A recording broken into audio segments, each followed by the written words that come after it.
మీ కార్పొరేటర్గా గత 5 సంవత్సరాలుగా సేవలు అందించి మళ్ళీ ఈ అంతర్జాతీయ దినోత్సవాన్ని నిర్వహిస్తూ సభా అధ్యక్షత వహిస్తున్నటువంటి మహాలక్ష్మి రామన్న గౌడ్ గారికి ప్రత్యేక శుభాకాంక్షలు. మా మహిళలందరూ కూడా అందరు కుటుంబ సమేతంగా వచ్చిర్రు. చిన్న పిల్లలు వచ్చిర్రు, అమ్మలు వచ్చిర్రు, అక్కలు వచ్చిర్రు, అమ్మమ్మలు వాళ్ళ పిల్లలు అమ్మమ్మలు వచ్చిర్రు. అంటే కుటుంబ సమేతంగా ఈ కార్యక్రమం మనది అనుకొని వచ్చినందుకు మీ అందరికీ పేరు పేరున శుభాకాంక్షలు, ధన్యవాదాలు తెలియజేస్తూ ఉన్నాను.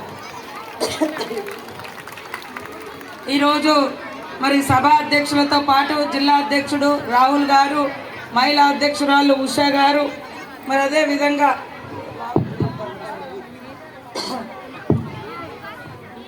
అదేవిధంగా మా సోదరిమణి మరి ఫైర్ బ్రాండ్ లాగా ఏ సమస్య ఉన్నా మాట్లాడేటువంటి ఇందిరా శోభన్ గారు, అదేవిధంగా విద్యా కమిషన్ మెంబర్ వెంకటేష్ గారు, మా వరంగల్ జైల్ అధికారి డిఎస్పి గారు, అదేవిధంగా ఇంకా సోదరిమణి ప్రిన్సిపాల్ చైతన్య గారు, నారాయణ స్కూల్. ఇక్కడ వేదిక మీద ఉన్న మా సోదరిమణులకు, వివిధ ప్రాంతాల నుంచి వచ్చిన మా అక్క చెల్లెలకు, అమ్మలకు, చిన్నారులకు, పోలీస్ అధికారులకు, పత్రికా మీడియా సోదరులకు అందరికి కూడా పేరు పేరున నమస్కారాలు. మాట్లాడాలని చాలా అనుకున్నాం కానీ గొంతు పోయింది. వాస్తవానికి 2-3 రోజుల నుంచి రోజు ఇవే స్పీచ్లు అవుతున్నాయి.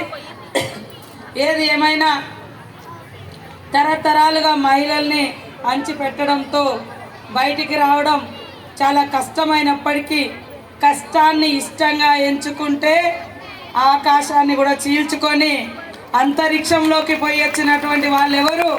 మన మహిళలు. ఇవాళ గుళ్ళల్లో ప్రవేశం లేకున్నా మరి ఈ దేశానికి ప్రధాని అయి ఉక్కు మహిళలాగా మనందరికీ ఆదర్శంగా నిలబడ్డటువంటి మహనీయురాలు ఇందిరాగాంధీ.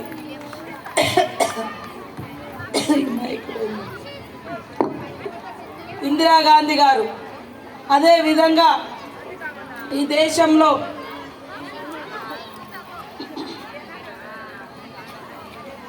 ఇతర దేశంలో పుట్టి ఇక్కడ ఎంతో మందికి రోగులకు సేవ చేసినటువంటి తల్లి మరి మదర్ తెరీసా. ఇన్ని ఉదాహరణలు మన ముంగట ఉన్నాయి. కాబట్టి ఎవరు కూడా ఆడపిల్ల పుట్టిందని ఈసడించుకోవద్దు. మనం కూడా ఆడవాళ్ళమే.